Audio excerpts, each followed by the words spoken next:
Plus de 150 000 exemplaires vendus en un an. Son livre est dans le top 10 des ventes en France et il ne compte pas s'arrêter en si bon chemin. Place à notre invité, Hervé Lossec. Bonjour. Bonjour. Alors vous êtes auteur des Bretonismes, livre à succès, sorti il y a un an à peine. En quelques chiffres, donc je le disais, plus de 150 000 exemplaires vendus. 9e livre le plus vendu en France, toutes catégories confondues. Comment expliquez-vous un tel succès ? Je pense que ça a été une découverte pour beaucoup de gens. En fait, finalement, les bretonismes, c'est quoi? C'est l'influence du breton sur la langue française et le breton, la langue française que l'on entend tous les jours, que ce soit chez des jeunes et des moins jeunes, et des gens qui ont oublié, qui avaient peut-être la langue bretonne avant le français ici. Et tout simplement, je pense que c'est aussi une découverte joyeuse, collective, voilà, sans prise de tête. Alors vous avez connu un tel succès avec ce livre que vous avez fait reconnaître, que vous souhaitez faire reconnaître ce mot dans le dictionnaire Larousse, ou est-ce que vous en êtes dans la démarche ? Oui, là c'est l'éditeur qui a, oui, on va dire, qu'il a fait, il voulait faire du reuse, comme on dit chez nous, c'est-à-dire il voulait faire un petit peu en reparler et demander l'inscription au dictionnaire. C'est pas si facile que ça. Là, on a parlé des sénateurs ces jours-ci, mais là, ça va à un train de sénateurs, c'est-à-dire qu'il faut attendre à peu près un an. Mais oui, pourquoi pas, parce que d'ici un an, peut-être que les bretonismes seront à côté des anglicismes et autres. Ça le mérite, puisque ça existe, et la preuve, oui. Alors, vous remettez cette année les bretonismes second tome. Ça s'appelle exactement les bretonismes le retour. Qu'est-ce qu'il y aura de nouveau dans ce second volume ? Petite précision, parce qu'il s'agit d'un bretonisme aussi, les bretonismes de retour, c'est-à-dire à nouveau, dans le langage de chez nous. Voilà. Qu'est-ce qu'il y aura de nouveau ? Là, il y aura des thèmes en particulier. Bon, il y aura aussi bien sûr plein de choses, parce que je ne pensais jamais qu'il y avait autant de gens intéressés par le sujet.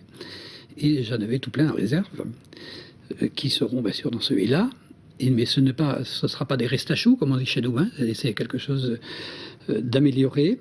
J'ai aussi ratissé un peu plus large, puisque j'ai eu l'opportunité et la chance de traverser en long et en large la Bretagne, en creusant un peu plus profond aussi, un petit peu, dans certains sujets. C'est-à-dire, vous êtes allé où ? J'étais un petit peu partout, jusqu'à Rennes, du côté de Nantes, Saint-Brieuc. Hier, j'étais à Carhaix, par exemple. Demain, je suis à Étapes-sur-Mer. Le jour après, je suis à, attendez, que je me trompe pas, à Concarneau. Alors, vous voyez, c'est une aventure. Où il y a des bretonismes nouveaux pour vous aussi ? Oui, on m'en soumet, bien sûr. Il faut faire attention parce que des fois, le bretonisme, on croit avoir des bretonismes un petit peu partout quand on s'en intéresse. C'est moi aussi, des fois je crois en voir un petit peu partout, mais il faut bien vérifier bien sûr d'où ils viennent et puis si c'est pas du français populaire, il faut donc faire la différence. Alors j'en ai un sous la main, la 4e de couverture notamment du livre, donc allô le salon de coiffure, est-ce que Valérie peut venir me friser le devant et me bouffer le derrière ? Alors ce n'est pas grossier du tout. Oui, parce que tout à l'heure, vous me demandiez ce qu'il y aurait là. Il y aura de la cuisine, ça c'est pas de la cuisine, hein, mais il y aura aussi des choses un petit peu plus légères, on va dire, quelques injures ou quelques grivoiseries. Mais là, en fait, finalement, c'est pas une...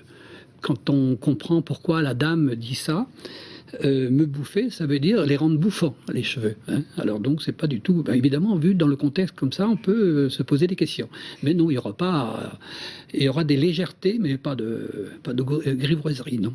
Alors, est-ce que vous n'avez pas peur que les lecteurs aient une impression de déjà-vu avec ce second tome ? Je ne pense pas, parce qu'il y a tout plein de choses de nouveaux. Donc, on a parlé de thèmes nouveaux. Il y a aussi plein de mots nouveaux. Et ce que j'ai pu remarquer, et ce qui est étonnant, c'est qu'en faisant le tour de la Bretagne, particulièrement la Bretagne bretonnante, il y a un fond commun extraordinaire de l'influence justement du breton sur le français qui est parlé tous les jours, et particulièrement au niveau de la syntaxe et des choses comme ça. Et ça nous donne des choses savoureuses que finalement tout le monde connaît, mais qui n'avaient pas été dévoilées jusqu'à là et que je mettrai dans le second bouquin. Oui. Vous comptez aller jusqu'où, Hervé Lossec ? Je sais pas. Plusieurs tomes. Je sais pas. Là, je me laisse porter, on va dire, parce que je suis le premier étonné. Vous savez que le livre a été tiré à 2000 exemplaires en tout début. Donc moi, l'éditeur et tout le monde est surpris. Et puis bon, laissons les gens analyser ça. Il y a des spécialistes pour ça. Et on parle de phénomènes sociolinguistique et je ne sais, mais moi je dirais que, bon, on va voir. On va voir. Merci beaucoup Hervé Merci. Lossec d'être venu. Je rappelle que la sortie officielle aura lieu les 29 et 30 octobre au Salon du Livre de Carhaix et donc sortie dans les librairies en novembre. Non, il sera aussi en même temps, En même temps, en octobre. voilà, la dernière semaine d'octobre.